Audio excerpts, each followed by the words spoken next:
Final panas Piala AFF 23 2025 antara Indonesia dan Vietnam berakhir dengan kontroversi besar. Bukan hanya soal skor 1-0 yang membuat Garuda Muda gagal juara, tapi juga soal tuduhan permainan licik Vietnam yang memancing emosi lawan. Dari botol air yang menghalangi Robbie Darwish hingga penolakan jabat tangan pelatih Jerold Van den Burg, semua jadi sorotan. Bahkan Ketua Umum PSSI, Erick Thohir, angkat bicara keras dan menyindir kemenangan Vietnam. Apa sebenarnya yang terjadi di balik laga panas ini? Kita bongkar semua faktanya. Hanya dicek Faktait. Ini kata Erick Thohir, Vietnam U23 main licik di final Piala AFF 23 2025 dalam pertandingan final Piala AFF 23 2025. Vietnam U23 berhasil hat-trick gelar setelah kalahkan timnas Indonesia U23 dengan skor 1-0 pada Selasa 29/7 lalu. Dalam pertandingan tersebut, ada beberapa hal yang disorot. Vietnam U23 tetap melakukan kelicikannya sama seperti era Park Hang-seo, yaitu memancing emosi pemain timnas Indonesia U23. Hal itu terbukti sukses menggagalkan timnas Indonesia U23 raih gelar kedua di Piala AFF U23. Salah satunya adalah menghalau pergerakan lemparan ke dalam yang dilakukan Robbie Darwish dengan botol air minum. Hal itu menimbulkan ketegangan yang berujung salah satu staf kepelatihan timnas Indonesia U23 mendapat kartu merah dari wasit. Di penghujung laga, Jerold Van den Burg selaku pelatih timnas Indonesia U23 menolak jabat tangan di akhir pertandingan. Mengetahui kejadian tersebut, Erick Thohir selaku Ketua Umum PSSI memberikan tanggapannya. Tanggapan tersebut disampaikan melalui tayangan video di channel YouTube milik salah satu media nasional. Kalau di lapangan, oke. Cuma kalau di pinggir lapangan sampai dihalangi dengan botol air mineral, itu bukan cara Indonesia. Kalau mau dipakai Vietnam, silakan, buka Erick Thohir.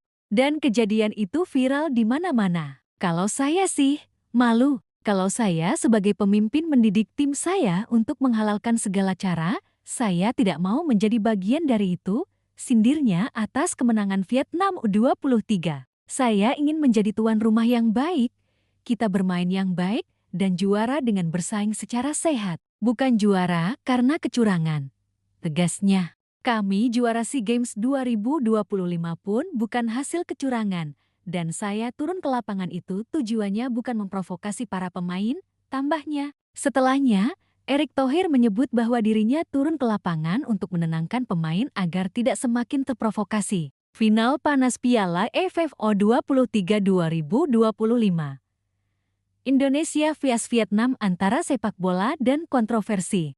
Stadion utama Gelora Bung Karno SUGBK malam itu memerah. Puluhan ribu supporter Garuda Muda hadir dengan harapan besar menyaksikan timnas Indonesia U23 mengangkat trofi Piala AFF U23 untuk kedua kalinya. Lawan yang dihadapi adalah musuh lama, Vietnam U23, tim yang sudah 3 kali juara beruntun di ajang ini. Namun, apa yang seharusnya menjadi pesta kemenangan berubah menjadi salah satu laga paling kontroversial dalam sejarah sepak bola muda ASEAN.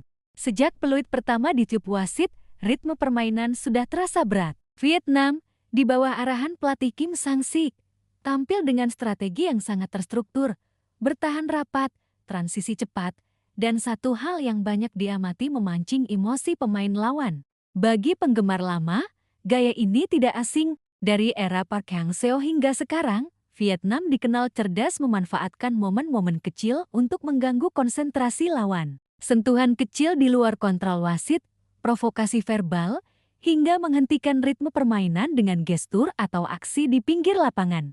Puncak dari semua itu terjadi di pertengahan babak kedua. Indonesia sedang berusaha membangun momentum melalui lemparan ke dalam oleh Robbie Darwish. Saat Robbie bersiap, tiba-tiba seorang staf Vietnam menghalangi jalurnya. Bukan dengan tubuh, tapi dengan botol air mineral yang sengaja ditempatkan di depan Robbie. Sekilas terdengar sepele, tapi dalam tansi final, ini seperti menyiram bensin ke api. Robbie terhenti, permainan tertunda, dan adu mulut pun tak terhindarkan.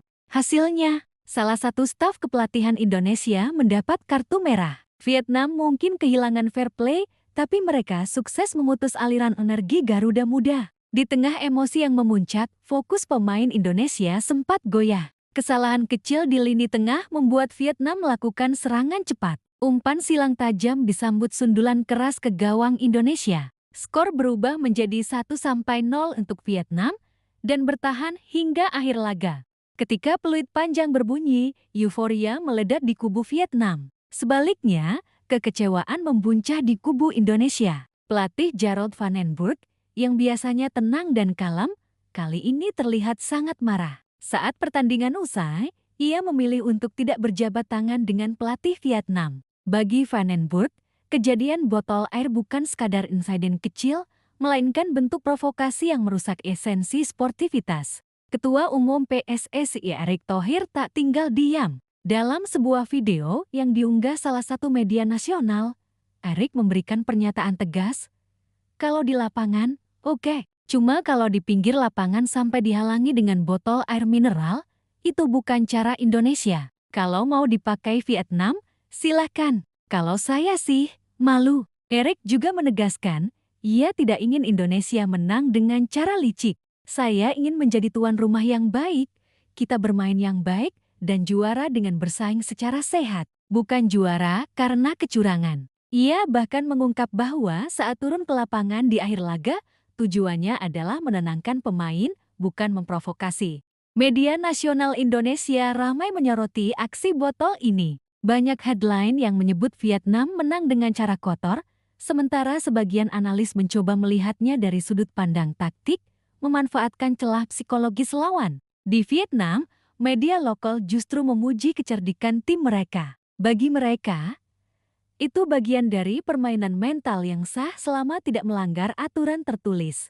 Yang menarik, gaya permainan Vietnam ini sudah terlihat sejak era Park Hang-seo 2017-2023. Park dikenal menanamkan mentalitas pantang kalah, bahkan jika harus memanfaatkan trik-trik di luar teknis murni. Kim Sang-sik tampaknya mewarisi dan melanjutkan pola itu. Banyak pengamat menilai, Indonesia masih perlu memperkuat mental bertanding di laga-laga besar. Bukan hanya soal skill atau stamina, tapi juga ketahanan menghadapi provokasi lawan. Karena di level Asia Tenggara, perang urat syaraf seperti ini sudah menjadi bagian dari sepak bola. Kekalahan ini pahit, tapi penting. Van den Burg dan para pemain bisa belajar bahwa di sepak bola, lawan tidak hanya menyerang dengan bola di kaki, tapi juga dengan strategi di luar bola. Jika Indonesia ingin juara di level ASEAN dan Asia, imunitas mental harus setangguh fisik. Final Piala AFF 23 2025 diingat bukan hanya karena Vietnam hat-trick juara, tapi juga karena insiden botol air yang memicu kontroversi besar. Bagi Erick Thohir, kemenangan sejati bukan soal trofi semata, tapi bagaimana trofi itu diraih. Bagi Indonesia, ini mungkin kekalahan di papan skor, tapi bisa menjadi kemenangan besar di perjalanan membangun tim yang matang, tangguh, dan tak mudah diprovokasi.